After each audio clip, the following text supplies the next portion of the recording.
Hello and welcome to today's episode with Rebecca Clements, who is an energetic athlete and a coach with passion to help people move and eat better, live better. And she has a really joyful personality. She loves to move playfully, and it also shows in how she speaks, and you will for sure enjoy listening to her and her expert advice on vegan diet, on training her clients, and how also you can take those simple steps, those simple bits of advice, and implement them into your life as you are making your eating better and living better. Rebecca has been a vegan for over 7 years, and we originally recorded this episode back in February 2019. So if you are a long-time listener, you might have heard it, but I always also love to get back to these episodes, listen to them again.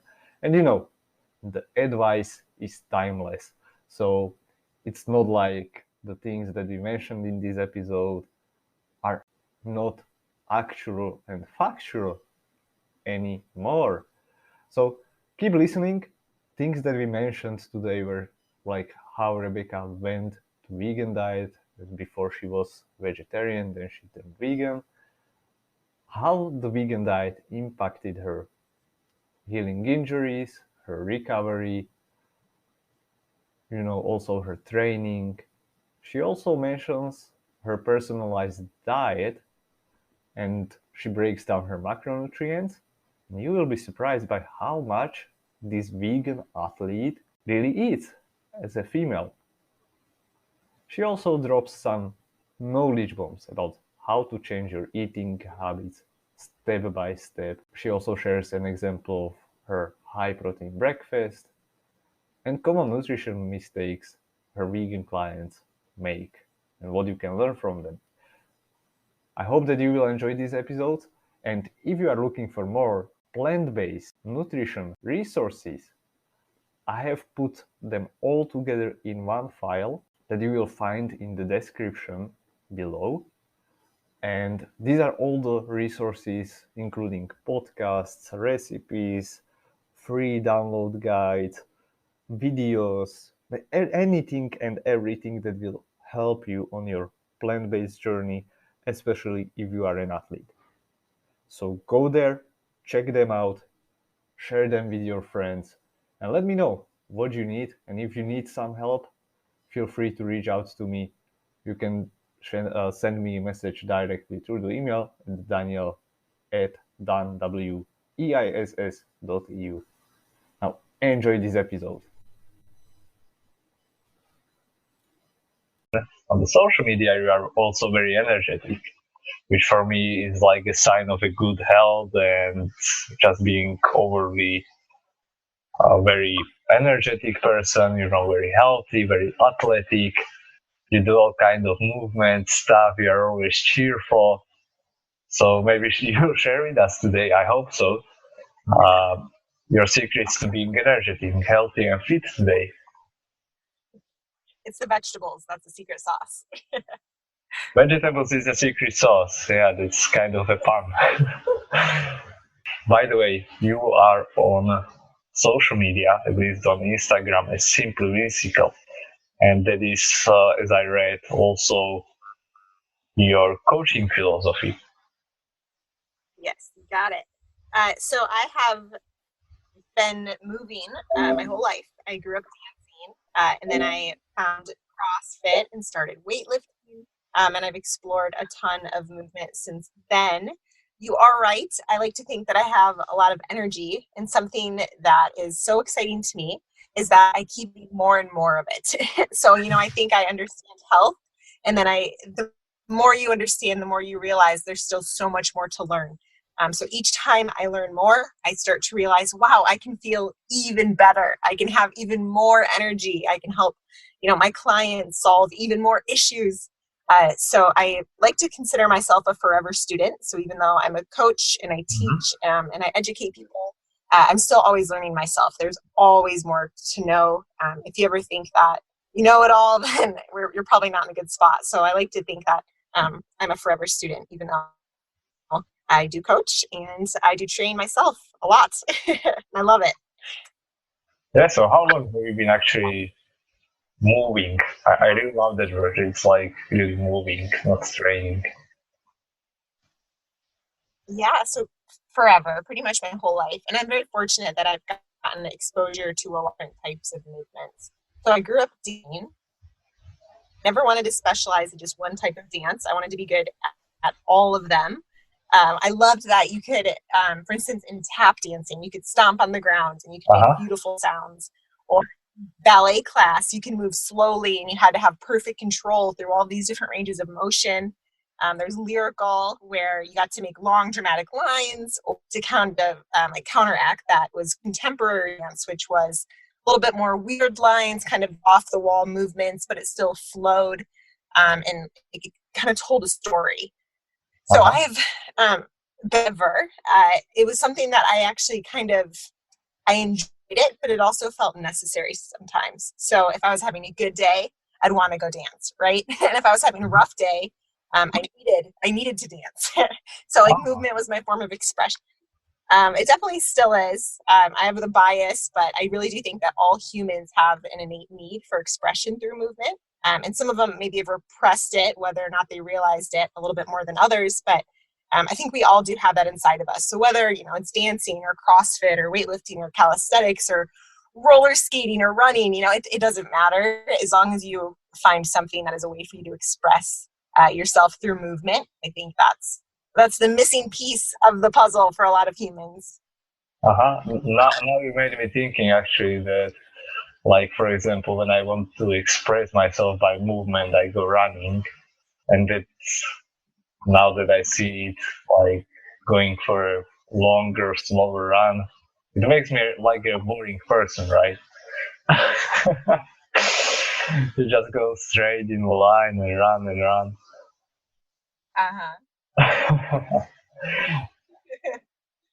Anyway, yeah, you can change the speed and so on. This is a different thing and play with the speed. Right, and then sometimes too, just running, even though it can be monotonous sometimes, it's that meditative state. So even though it might not feel like some crazy form of expression, it is a form of expression in the sense that it allows you just to be quiet, move, your body's doing thing, and your mind is just along for the ride in that moment of, just nothingness. Yeah, right. That's true. There's a lot of meditation involved. And actually, if I listen to music, it's like it makes me run in a different ways, just not only run in a straight line, but do some, I don't know, turns and pirouettes and whatever. Things like that. So you have had all this kind of exposure to movement, and like you mentioned, dancing, ballet, and also like CrossFit and different kind of movements. And how does actually diet play, or what kind of role does diet play in this? Ooh, and diet, I don't mean like reductionistic diet, but I mean like the way of eating. Yeah. It's huge. It's important. So I've been, just a little bit history, I have not eaten meat in well over a decade. I am vegan, fully vegan. I've been totally plant-based for over 7 years. And before that, I was vegetarian for about 6 years. I was the kind of vegetarian who had said, I can't give up cheese or this or that. And it was just kind of excuses. I understood that meat came from animals and it didn't feel good to eat that. But I never fully grasped how bad the dairy industry was, the egg industry was.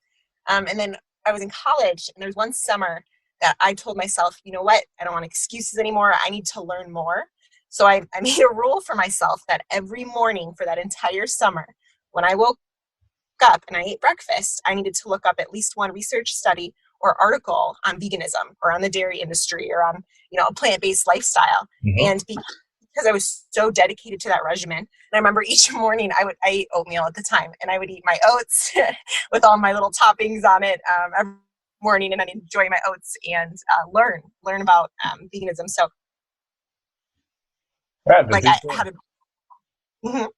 Like I got a good grasp on it, and I felt a lot more comfortable. So transitioned fully into veganism, and I have never looked back, because you get reinforced when something is going well or when you're doing right. Kept having all of these little indicators of things that were going well. For example, I've had 5 knee surgeries. Part of it was genetics, born with kind of loose ligaments, and then dancing exploited those. So my knees had hurt all of this, and getting stronger through weightlifting has helped take off the pressure of my knees, because when your muscles are stronger, your joints. But when I switched over to full plant-based, I realized my joints felt even better. And I was like, okay, there's got to be something to this. Another example that my partner and I had, he was not vegan when I met him. And then he decided to go plant-based because we'd been together. CrossFit athlete He at the decided, time. or you made him? I let him choose. He says, I sort of educated him and showed him the way, and it wasn't a hard decision for him or a hard transition. But one of the things that he realized that this was a real deal, that it made sense, was in CrossFit, a lot of the times you spend so much time on the bar. So if you're doing pull-ups or, bar deadlifts, whatever, you're holding on to bars a lot. And because of that, a lot of times your hands rip. So when you have a tear in your hand, it's kind of devastating for training, because everything you do, you need to hold on. And if you're missing a chunk of skin, it's really hard to hold on. So before, if he would rip, it would take him 5, 6, 7 days for it to heal. And when he transitioned to fully plant-based, he started healing in just a couple of days. he thought this is a miracle. This is so crazy. He teased me before that I would heal so fast, but then once he got to experience it for himself, it was a whole nother ball game. So that's a long diet and nutrition not only helps the way you look, but the way you cover. For diet and nutrition, it's like you're wearing these sunglasses, and you think that it is, and then once you take the sunglasses off, you realize, wow, the world is even brighter. And that goes with nutrition. I've had some of my clients who, once we transitioned them to plant-based, all of a sudden, someone who's their whole life has been saying, I don't really have a good sense of smell, all of a sudden they can smell more. And they tell me these stories of, I was walking to work today and I smelled all the bushes and I've never smelled them before. Or, the person in my cubicle next to me smelled really good, and I could recognize their lotion that they had on, and I've never ever smelled someone's lotion before. So it's all these little things, these health indicators that we don't always recognize until we do. So I've got the awesome job of being able to show people, help them remove those glasses and kind of experience life in a little bit more HD. And that's very interesting, especially when you speak about this recovery and because I get asked often, if I notice better recovery since I started with the vegan diet, but I mean I cannot say, I cannot quantify it, but now that you mentioned the example with your partner, with your boyfriend, it's like something that is quantified, right? I mean, it shortened the duration his skin needed to heal. So I'm really glad to hear that. Right. And so you were basically vegetarian, then you turned vegan because of your studies, of what you learned, and it improved your life, it improved your energy, and like you said, the vegetables are the secret sauce. So where do you get your protein from? Do you focus specifically on protein, especially because you are I would say strength athlete, but you also need to get probably a lot of carbohydrates in your diet because you do a lot of high intensity workouts, I guess. Yeah. So a disclaimer, I'm going to talk for a second about what I do for myself, but that doesn't necessarily mean that everyone listening should go out and do the same thing. Yeah, That's part exactly. of like what I do. With personalized nutrition is that it really depends on not only who you are in your history, but what your goals are, how you respond to certain things. So the way I do things, I don't recommend necessarily for everyone, but a little bit about what I do. I eat a lot. So I train frequently. I'm trying to be obviously a competitive athlete. So I need just a lot of fuel in general, and I burn it quickly. So I usually eat about 2,800 to 3,000 calories a day, anywhere between 150 to maybe 180 grams of protein. Carbs can fluctuate. They're right now about 300 to about maybe 400 at the like a really higher day, and then fat can kind of range usually so it's around 80 grams or so. That's just where I'm at right now. So I do track my food. I have a lot of my own clients do track their macros, not in the sense that I don't want people to get intimidated by tracking macros, but all of my clients and myself use it as a tool to get a better understanding of how much you're eating, how pairing certain foods has what in them. It's all just tools to continue to help us grasp Right. a little bit better on what those are. Yeah. I think that is very important because when I work with my clients and, for example, with women and people on plant-based diets, it's like typical that they get a lot of carbohydrates, but not necessarily enough protein in their diet, because they have like, especially women, like salad with rice. And I mean, it's like purely carbohydrate based meal, and they have this kind of meals all the time. And if someone were to come to me like that, the way I work is I want everything to be a habit. So if your lunch every day for the last 3 months, 3 years, 3 decades has always been, for example, a salad and rice, I'm going to say, hey, keep doing that. That's great. I also want you to add into this meal like a half a cup of garbanzo beans or a half a cup of lentils on top. Yeah. Something like that, where it gives them a tangible step to pair something that they're already doing well, that's already an ingrained habit, and how to upgrade that just a little bit so they can feel incredibly comfortable with that upgrade. Boom, they just added in 10 more grams of protein.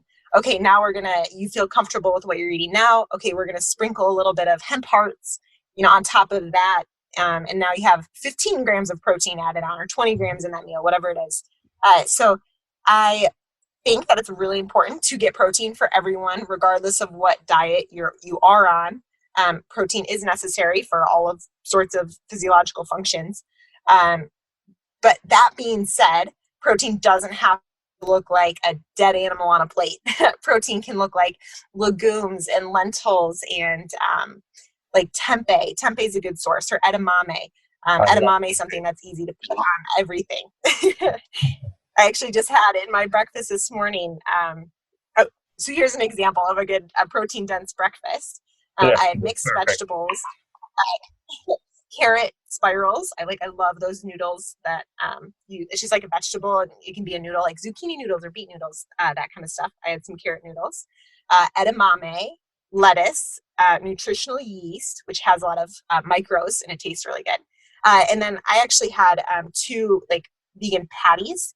So there are a lot of vegan quote unquote meats that I recommend and that are good for people. The thing is that there are still a lot of plant-based meats on the market that are kind of junk foodish. So Yeah. I do totally recommend, if you're going to try to decide between, should I have this like dead cow or should I have this vegan packaged processed food? I do recommend the plant-based one overall. But then once you get even more comfortable with that, you can get more selective and try to avoid the ones with any bad oils like canola oil or vegetable or hydrogenated oils. And instead opt for the ones that are coming from like cleaner sourced oils, like maybe coconut or avocado or, like flaxseed. So even within the vegan community, just because something is vegan does not necessarily mean it's healthy. So it's kind of a delicate balance that takes a little bit of education and time. But once you, just like anything, put in the time and you start to learn more, it becomes second nature. And they're no longer, my goal with all of my clients, for instance, is to get it so they're no longer thinking, oh shoot, how do I get more protein in today? they're thinking, boom, I know I hit all my protein goals. What else can I go crush in my life? Yeah, that's great. So basically, what do you see is like a common mistake that people coming to vegan lifestyle, like maybe from your clients, or do all your clients are vegans or not necessarily? Yeah, no, not necessarily. I'm actually really fortunate that I get to work with a lot of different people. So I've had people come to me who are already vegan. I have a kind of a niche of people who want to transition, and I can help them through that. And then I've also worked with people who told me straight up on the first day, I do not intend to go vegan. I want to hear what you have to say, but please know I don't intend to go vegan.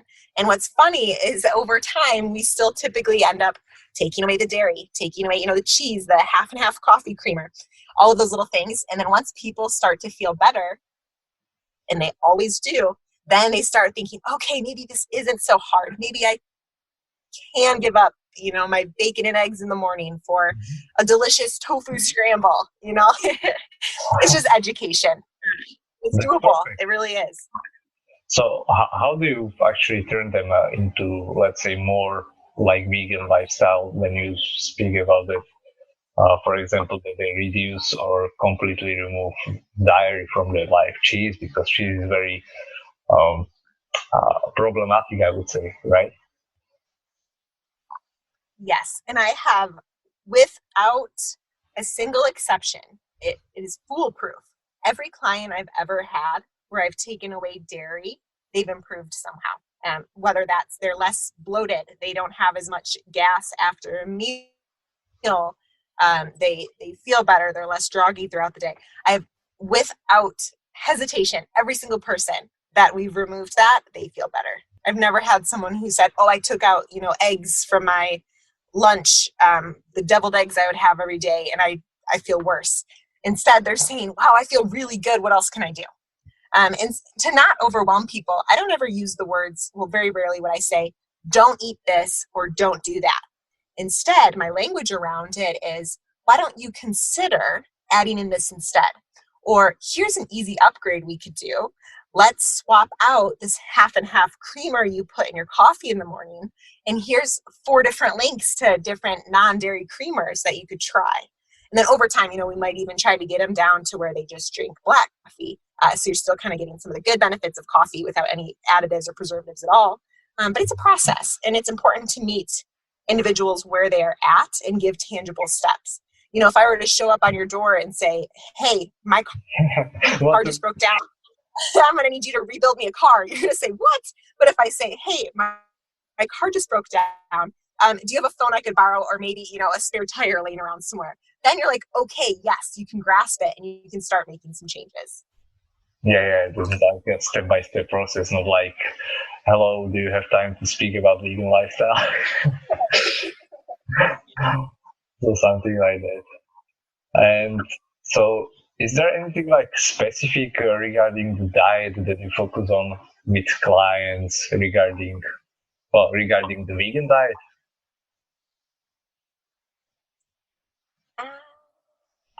I guess it just depends on the person. Mm-hmm. So some people, if they are already vegan, we just work on cleaning up their sources.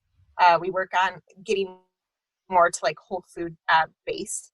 And then, of course, a lot of it's lifestyle. So someone who, for instance, I have a couple of people who work shifts.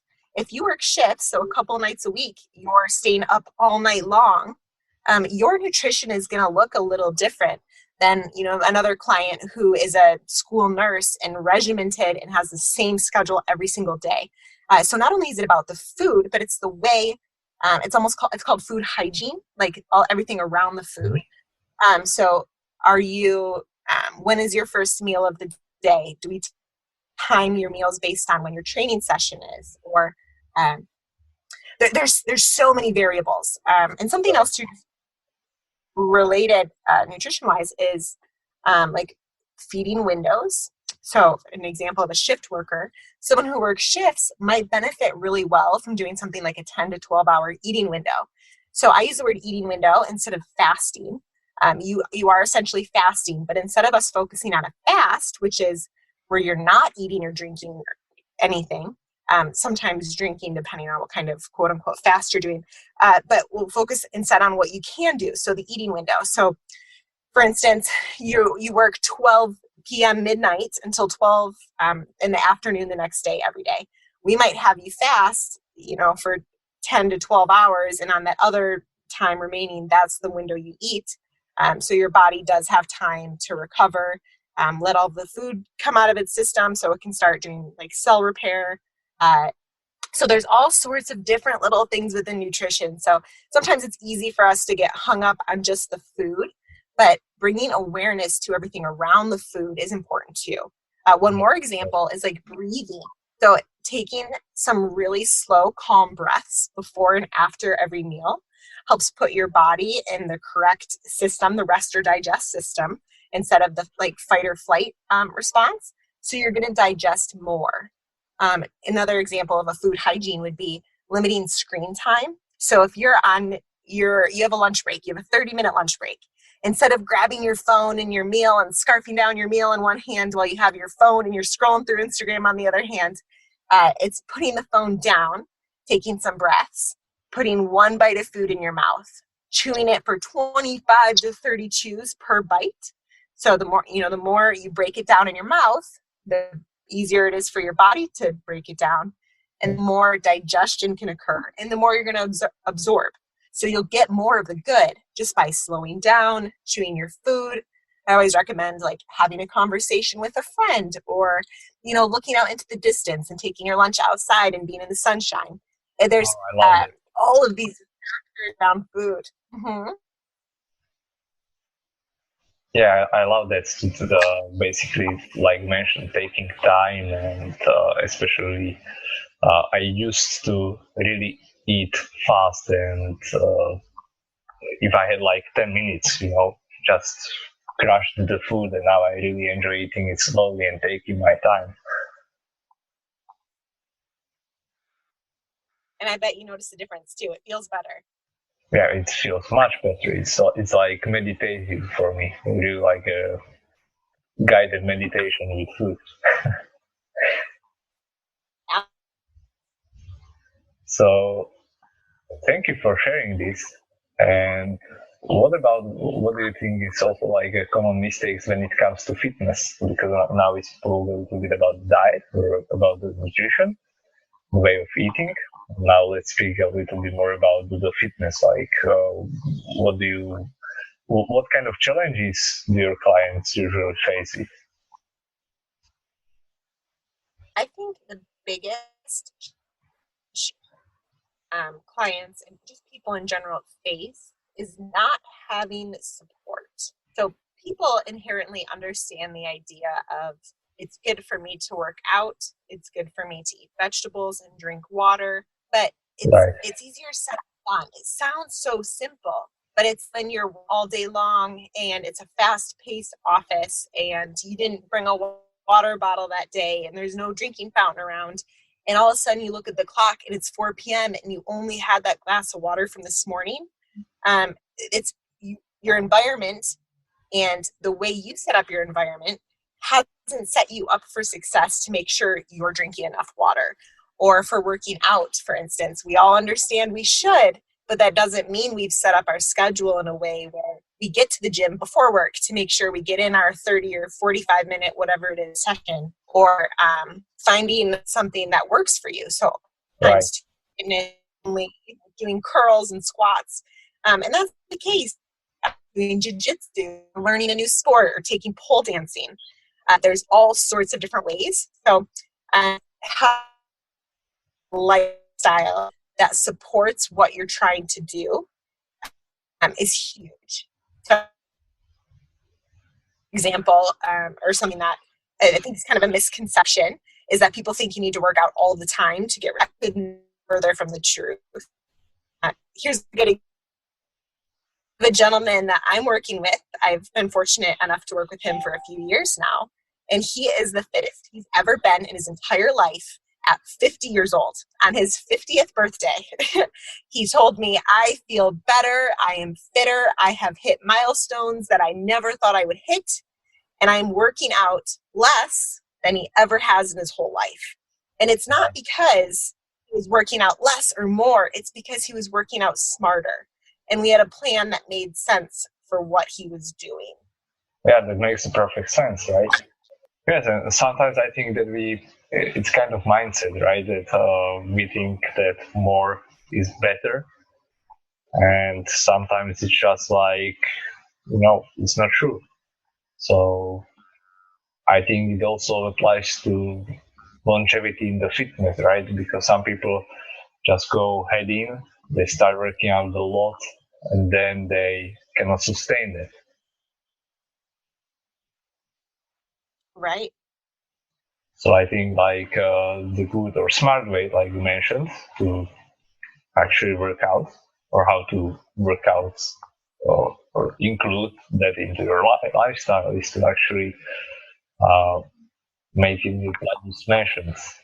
Make jiu-jitsu if you like it, maybe go running, maybe do something different. You don't necessarily need to go to the CrossFit gym or whatever. But all these things, when they compound together, it's like they make a huge difference. Yeah. So that's it. So what do you think is the thing that brings the most results to your clients? When they are connected to the process. So an example of that would be, for instance, yesterday, one of the clients that I'm fortunate to work with, we've been working together for a few years. She just retested her body composition. Mm-hmm. So she was down 3% in body fat within the 2 months, and we've had her for years. And her lean mass stayed the same, but all of her lifts are going up. She's getting faster. She's recovering better. This is the leanest she's ever been in her whole life. And it took us 3 years of working together, and we're still seeing incremental gains. So you don't see me on social media or on my website. I don't typically or ever post drastic before and after photos. I could. It could be really simple for me to get clients, drastically reduce their caloric intake, give them a few swaps and really hard workouts. They're going to adapt. Their bodies are going to change drastically. And then I could post a side-by-side photo of a 4 to 6 week transformation coach I am. But I don't mean that because I know that isn't going to be as sustainable as if I have someone I've been working with for 3 years who is still seeing incremental gains. That's what I want. So when I start with people, I tell them, yes, we are here to try to make you feel better today and tomorrow, but everything we do together has in mind the 5-year, the 10-year, the 20, 30-year approach too. I don't want to just take your calories away. In fact, another little side tangent about nutrition, never once, so rarely, I don't even remember, have I had a client come to me where they're overeating. What it typically is people are either aren't eating the right things or they're not eating enough. So it's scary at first. Yeah, it's scary at first for people, especially, like women. A lot of times in our society, we have been taught that you need to not eat a lot, but and men as well. But when I get someone who's not eating enough, it's hard at first for people to be receptive to hearing, hey, I know you want to lose weight, and the secret to you losing this extra fat by eating more. That kind of sounds so contradictory to what we've been saying, but it works. But sometimes it takes time. So it might take, instead of 4 weeks of a drastic weight loss, I'm increasing someone's calories. It might take them 4 weeks just to maintain a stable body weight and have their hormones start to regulate and to start to undo the damage that they have done for years and years and years. So we have that process in mind. Someone might not see any changes in their weight at all for a month or two, but they're sleeping better. They actually have more of a sex drive. They get home and they want to have sex with their partner. Their hormones are changing and they're having physiological changes, but they might look down on the scale and still see the same weight. I still know that we're on a good track for long-term success because we look at that are way more in depth and broad than just weight or how you look in the mirror. Exactly. I really love that. And this is also what I face a lot, especially with women, like you mentioned. Like when I see what they are eating, what they eat, it's like scary. I mean, they eat healthy foods, like for example, salad with chickpeas, but the portion size is like, I mean, that would not be even one bite, or what I would consider one bite. Right. And I So, never like to compare people, but sometimes I'll actually, when I'm working with clients, I like to keep it centered around them and not talk a lot about myself. But there are right. certain times that I have to say, hey, for reference, I am 5'6" tall. I think you're in a different metric system than I am, but I weigh about, anywhere between 145 to 150 pounds. I eat 3,000 calories a day. You're eating about 1,200 calories a day. You're taller than me, you're whatever it is. And it's not about comparing, but it's to give them a frame of reference Exactly. of you can really lean and feel really good while eating more. Yes, and they feel better. They want to also move often. Like they want to move more, they want to exercise, they do better choices nutritionally, and also when it comes to their habits and movement and all these positive changes that accompany the change in just by increasing the amount of good calories. And it's important too to take into consideration that a lot of people, we have psychological things around food, right? Maybe when you were a kid in the lunchroom, someone embarrassed you and you got afraid to eat, or maybe not even like something as like scarring as that, but it can look like different ways. Or Yeah. some again, older generations, they were raised to be told that if there's food on your plate, you have to finish it, right? We don't want to waste anything. But those kind of psychological like pairings with food can have a long lasting effect. So you might be full already. You're eating a meal and eating slowly and chewing your food, and that allows you to feel your fullness sooner. If you feel full, you have a healthy mindset around food, you're able to stop. You're able to go, put your extras in the fridge, or, give them to your friend or whatever it is. But if you don't have a really healthy relationship with food, you might feel that fullness and continue to eat, right? You have, whether or not you recognize it, you might have something in your mind saying, no, you need to finish all of this food that you put out here. Right. And there's a lot of studies on even like a plate size affects how much food you put on and how much you overeat or don't eat. But the point of this like little side tangent is that there's psychology behind it too. So within my own clients, I want everyone, when they stop working with me and they go out into the real world without any accountability, I want them to have courage. I want them to be able to know that they can walk into a social situation like a work party where everyone's drinking and encouraging them to drink, but they understand alcohol isn't one of the things that fits in with what their lifestyle and goals are. I want them to have confidence to say, hey, thank you, I appreciate your offer, but no thank you, I'm going to skip on this glass of wine. Or, maybe someone who does want to indulge a little bit might say, okay, I will take a little glass, thank you, and then that's it. So they understand how they need to show up in a situation and how they want to and how to respond accordingly without any of those little psychological setbacks in their head. We want to get rid of all of those.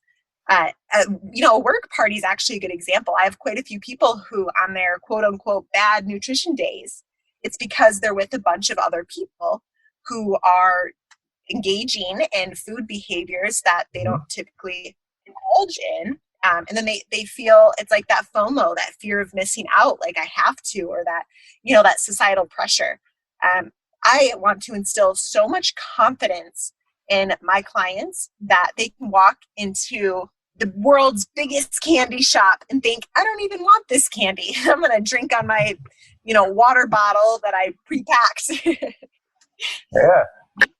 And it's actually, there is a book on intuitive eating or well, there are more than one book. I don't remember which one it was, but based on research, what they cited or made as as an example, was that if you forbid somebody to eat something, so for example, chocolate, you forbid to eat them chocolate, well, what they will crave is chocolate. But if you allow them to eat it, they will automatically reduce the intake of chocolate like over time. So maybe they will crave it for a few days, but if they have it or they have this approval or, I can eat it whenever I want, so therefore I don't desire it as much. Yes. So to play off of that example, ice cream. You hear everyone say, "Oh, I love ice cream." Okay, so instead of having a pint of Ben and Jerry's where it's like 40 grams of sugar per serving, if I see a client and they send me their food log and I were to see something like that, instead of me saying, "Oh my God, you have way too much sugar, don't eat this," instead I say, "Hey, here's an easy swap idea. What if instead of ice cream, next time you make your own nice cream?" And I teach them how you can, that's what I wanted to say. bananas or papayas, and then you blend them up with a little bit of plant milk and some cocoa powder if you want a chocolate flavor, or maybe a little bit of drops of vanilla if you want to taste more vanilla-y. And then we teach ways that you can still have the fun item. That's another thing. So psychologically, sometimes food is fun and it's a connection piece. You go out to eat for dinner with a new date or someone you love, or you go get ice cream with your friends after a big test or whatever it is. I want to teach people how you can do all of those things just with a healthier option than what you're putting in your mouth. So healthy steps, that is very important. I think that's a very good point of view mentioned. So one is ice cream. Do you have any other different popular swaps? Ooh, one of most favorite recipes that I give to people, it's called a 3-ingredient cookie. So instead of a lot of times I have people who work in offices and people bring in treats and all of these things that are not healthy. So instead, I offer the suggestion of this cookie. And what is in this quote unquote cookie is it's banana, oats, and cocoa powder. And that's it. So you take those 3 ingredients, you smush them all up together, you just put them in little balls or cookie shapes on a pan, throw them in the oven until they're cooked as much as you want them to be cooked. And then that's it. And it tastes just like a cookie. And what's cool is once you stop eating as much processed sugars and you start cleaning up your diet and your hormones start to rebalance and your mind is more clear because your gut health is better. Once all of those things start to align, sitting down to a cookie from the grocery store that has a cup of sugar in it, it doesn't even taste good. It doesn't feel good. Once your system starts getting cleaner, you stop craving all of those things. Once you're putting in more real plants and whole foods, your gut microbiome starts to get more balanced. And I'm sure a lot of the listeners on here are health conscious and they understand the mind-gut connection. We're still, as a society, learning a lot more about the science behind that. But we do understand right now that what we eat is affecting our gut microbiome, which affects our mental clarity. So you have people who, for instance, you drink multiple cups of coffee a day, or those energy drinks, or whatever it is. You have a lot of caffeine. Well, the real reason you're reaching for caffeine is not because you didn't sleep enough that night necessarily, but because your balance is off and your brain feels foggy, which makes you feel tired. And it's generally due to diet. And if we clean up your system, you're not going to need to grab a second cup of caffeine. You're not going to want to have all the cookies that so-and-so brought into the office. Yeah. You're going to really feel good with what you're eating and be really confident to stay on that track. And that's actually what one of my clients commented recently, that as we are cleaning up her diet, as a side effect, she's drinking less coffee because she doesn't need that energy or this Yes. kind of kick from caffeine, right? So that's I was even surprised. So we already mentioned. Is that also your favorite food, by the way, that cookie or ice cream, or do you have a different favorite food? My favorite food would so I have the palate of like a toddler. I love simple foods by themselves. So if I really had to pick a favorite food, it would probably be a banana and peanut butter. Uh-huh. Super simple, but I could eat that. I do eat that every day, and I have never gotten sick of it. So I'm not really a junk food person. I don't feel good with sugar. I know it doesn't serve me. So I stick to a lot more whole foods in general. Yeah, and regarding that, I actually, I think it was last week, or maybe yes, last week I had a vegan burger, which was really amazing, tasty. But like 1 hour after that burger, I crashed. I crashed like I haven't in a long time. And yeah, I mean, that's kind of experience that makes me go stay away from junk food and stick with my whole food approach. I really love it. I mean, that's a very big difference. So I can only imagine like what people who constantly eat junk food or not so high quality food experience. Because your system is so clean, you're able to recognize that. What's a big issue is a lot of people don't recognize the impact food has on them. So if someone else who eats refined sugar on a regular basis, if they eat a meal and they don't feel good an hour later, they don't have necessarily the same ability like you do and like we do to pair the fact of not feeling well an hour later, tying that into the meal they had an hour prior. Instead, they might think, oh, I'm just stressed, or I'm tired from work, or I always feel this way from my food. It's almost like you earn the right to feel and understand those differences the cleaner and cleaner you get your diet to be. Right, that's a perfect notion. And also, I think that, once or when you are eating a certain way, it becomes your normal, right? So this is your normal state, and you don't think that I might feel better, and you start troubleshooting it only if it gets worse. So so Right. instead, This reminds me of another example. So, thinking about cleaning up diet, sugar obviously is huge.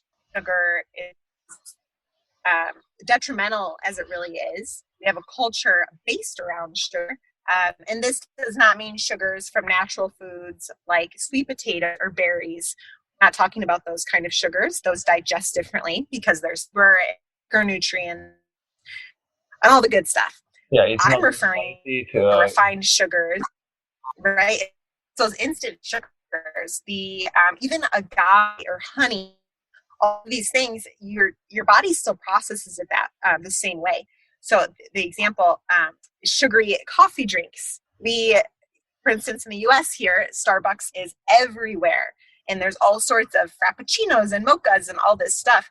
I had a nutrition client come to me one time, and she said that I will do everything you say, except I am not going to give up my morning mocha from Starbucks.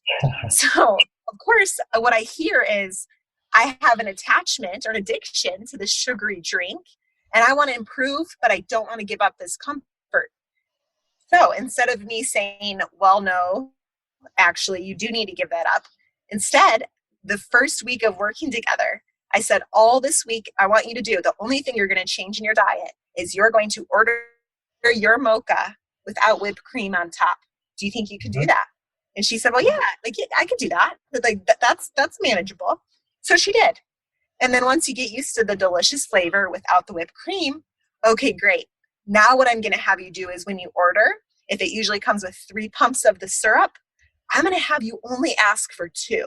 Okay, that's doable. It still tastes good. You're starting to get accustomed to having a little bit less sugar. You're breaking that addiction. Okay, then the next week, let's take out one more pump. The week after that, let's ask for soy milk or almond milk instead of the whole milk or the dairy cow milk.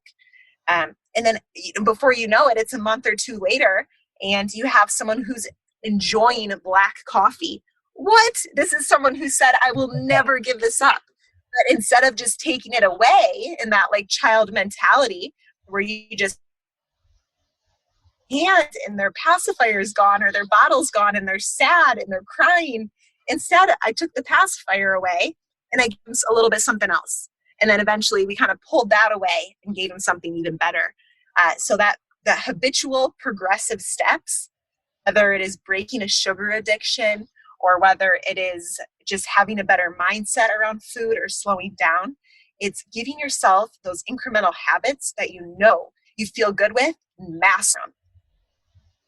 Yeah, that's perfect. Like building on the habits on what is already working for a client or the person, and making small changes. And that's the way how to make a sustainable lifestyle change, right?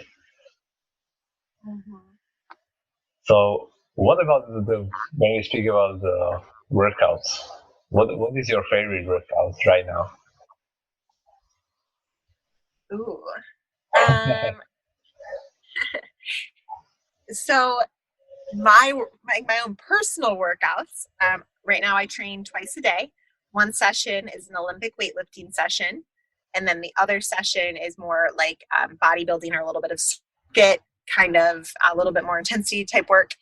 And what I've been loving the most lately, besides those, because I love lifting, is that when I get done, if I have time and I feel really good, I've been playing with some calisthenic stuff. So like yesterday, I stayed after my workout and for probably 20 minutes, I worked on flagpoles. And if anyone listening doesn't know what a flagpole is, it's where you grab onto something. You can actually think about like if you saw a stop sign and you grabbed onto the pole underneath the sign, and then you lifted your body up so you're perfectly straight and perpendicular or parallel with the ground. And it's a body weight exercise where you're literally holding your body straight and sideways. So those things for me personally right now have been a lot of fun because I enjoy being able to control my body through different ranges of motion. Another example, I've been doing aerial yoga. If anyone's not familiar with aerial yoga in a hammock. So it's like these silks, and you can get inside of it. You can flip upside down and do inversions. So right now for me personally, what I'm enjoying the most is exploring different movements and giving myself like body weight challenges that are sort of higher level gymnastics type stuff. Yeah. I really love this because it's like I think it comes to like reconnecting with your dancing history, right? Because this aerial yoga is kind of dance in the air. Yes, and it's play. So I talk a lot about play. So something that if I ever start to feel like off, or I catch myself being overly self-critical or stressed out, I know that I need more play. And to me personally, play is those things. It's movement. Outside of the gym, it can be things like being outside and playing with my dogs, having good conversations with a stranger or someone in line somewhere. To me, all of those moments are like that creativeness, that play. To other people, that could be something like listening to music or tending to a garden or riding dirt bikes. You know, play is different to everyone, but there's one thing that we all have in common is that we need it. We all need that play.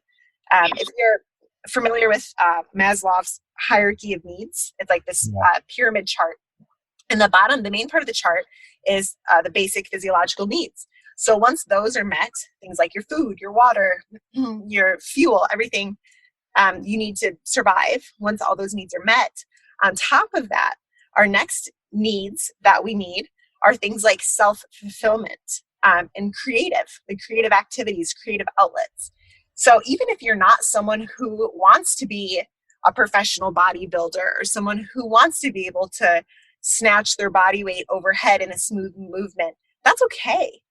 You can still explore movement and fitness and get fitter and healthier and feel good just through play, through exploring new things, creative outlets. So regardless if you're in the gym, and I'm so excited for us to talk more, but if I could leave the listeners with one piece of advice, it would be to play. Figure out what that looks like to you and do it often, and come back to it every time you start to feel off, or if you're stressed or, fighting with your spouse or your boss at work is like getting on your nerves. Go just be you. Go do something creative. And if that looks like movement, great. If it looks like something else, that's great too.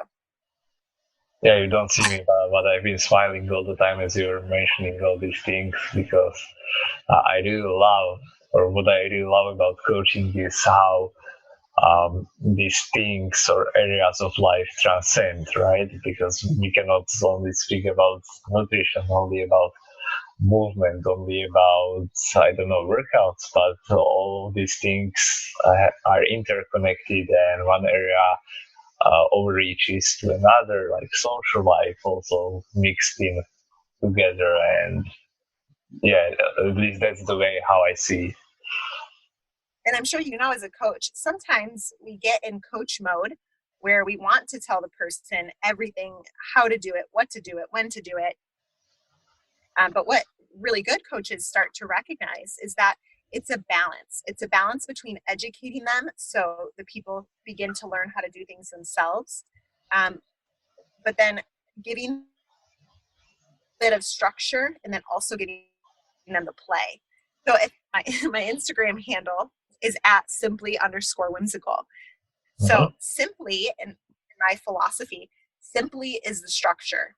It is those the habits that you have that set you up for success every day. It's stretching, drinking enough water, eating those vegetables, and then the whimsical is the play. That's the self-expression, the fun, the heart that goes behind what you do.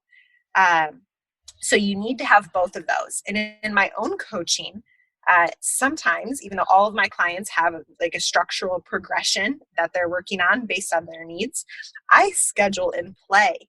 So when you're working with adults who have 50 to 60 hour work weeks and 3 kids at home and, all of these responsibilities, and you're adding all this stuff, very frequently, they don't go out and play on their own.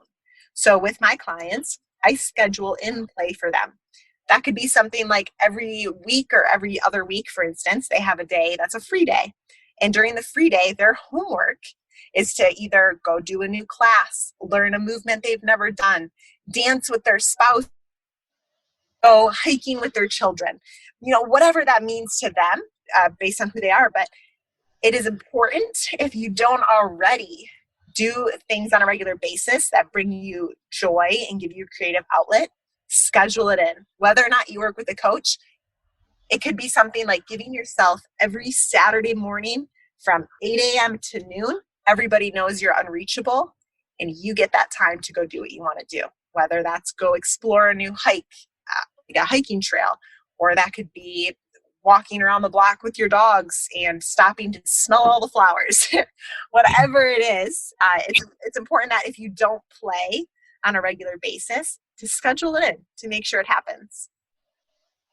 Yeah, I love it. And for example, you can, for somebody who is really like very stressed and has not a lot of time, it can be early in the morning. Well, typically this is what works for a lot of people that I found. One more tip just like that is breathing. So meditation is another one of those things that everyone realizes they could benefit from. We hear about it all of the time, but it's almost general population to think, you want me to sit down and do nothing for 20 to 30 minutes and close my eyes and breathe? Hell no. It can sound intimidating, but you just have to work it in for how it works for you. So a little hack that I like to recommend to people is, instead of, if you're not comfortable just sitting down and meditating, a more tangible step is I give people the homework of, I want you to accumulate 100 mindful breaths every day. That could look like 10 sets of 10. So throughout the day, anytime you think about your breathing, you stop and give yourself 10 slow, mindful breaths. And even if you just did that 10 times throughout the day and you accumulate 100 slow, mindful breaths, we breathe on average in tens of thousands of times a day. But at least today, you took the time to slow down and to be mindful and effortful and conscious of your breathing 100 different times. That's powerful. That allows you to gain some momentum. Wow, for the last 3-4 weeks, I have been doing 100 mindful breaths a day. This is so great. Maybe I could sit down for 5 minutes and close my eyes and breathe, and I would be okay. And then maybe they'll try that. Boom. Wow, I felt great. I had some clarity come to me during my time there, and I feel more relaxed. I showed up as a better friend. I showed up as a better coworker, whatever it is, because you had those moments to settle down. Then maybe that same person the next day might try 7 minutes, or maybe move up to 10 minutes, whatever it is. So building that momentum is huge. So another tip is that if you are someone who struggles to breathe and slow down, sneak it in. Do 10 sets of 10 slow breaths throughout the day. That could be sitting at a stoplight. It could be waiting in line in the morning. You're switching over a load of laundry. It doesn't matter. Slow down and breathe. Yeah, I really love that because, as you mentioned, I think in the beginning of the podcast episode, was that like playfulness or also meditation can have different forms. For example, for me, it might be running, but I also really find it very meditative to prepare food, cutting vegetables and really making food prep. It's like very meditative state of mind for me. And yeah, it doesn't mean that I'm just sitting and doing nothing. Yeah. Mm-hmm. So I really appreciate your time and all the tips that you shared with us today. I mean, they were very practical tips, and based on how you are speaking, I see that how your experience is, how a good coach you are. So once more, thank you very much for joining me today. And if there is anything you would like to add that we haven't mentioned yet, I think now it's the best time. Yeah, well, 2 things. One, thank you for having me on. I know this is the first time we've talked in person, but you and I have had conversation back and forth online. So I feel like we're already friends. I feel like I've known you for a while, which I really do appreciate. The last thing I would like anyone is, you are not alone. So even though sometimes things might feel really tough, or you might not feel like you have support, there are people out there who want the same things you do and who are willing to help you get there. So you're never alone. There's always something you can do, and it is up to you to make those little magic steps happen. Yes, for example, you can reach out to Rebecca at rconlinecoaching.com. Yeah, that's perfect. Or on Instagram. Yep, at simply_whimsical. Yeah, and I will make sure to put these links also in the show notes, where you can just easily find them and will be linked to them. And by the way, there is one more thing. I noticed you have a ebook that's V-Gains. Yes, that link is on the website. So anyone who wants to go on rconlinecoaching.com and click on the shop button, that is a vegan ebook that my sister and I, who she's also plant-based, have. We spent about almost a year working on it. It has a lot of tips and tricks and just good general resources for anyone who is either already plant-based or who knows nothing about it and wants a good, just sort of comprehensive guide to understand more. So it makes things a little bit more approachable, and it's definitely a good resource. Check it out. Yeah, that sounds great. So All the guys, thank you for listening. Rebecca, once more, thank you for joining us, sharing your experience and all the energy and your secret sauce. Yes, eat your veggies. That's it. That's the secret. Yeah. I hope that you enjoyed this episode, and before you leave, it would be awesome if you could leave rating and a review on the platform or an application that you use for listening. It will help me greatly to bring new guests and discuss topics you are interested in. By the way, check the show notes for important links, maybe that we discussed during the episode and all the other, and subscribe to Health, Energy, and Performance newsletter, where I share at least one tip about nutrition, training, and mindset that will help you reach your health and fitness goals easily. I would also like to invite you to have a strategy call with me. During this 30 minutes call, we will first dive into your goals. I will get to know you, your lifestyle, and you will get a clear direction and know exactly what to do next to progress your training and maybe improve your eating habits. I started this as a personal challenge for my 30th birthday, and I fell in love with it. I really loved connecting with people and helping them solve their issues and problems during these strategic calls, so naturally I continue doing so. Mind you, this is not a sales call, but you must be ready to invest your energy and time to get the benefit. So check the show notes, sign up for the call, and I will be looking forward to hear from you.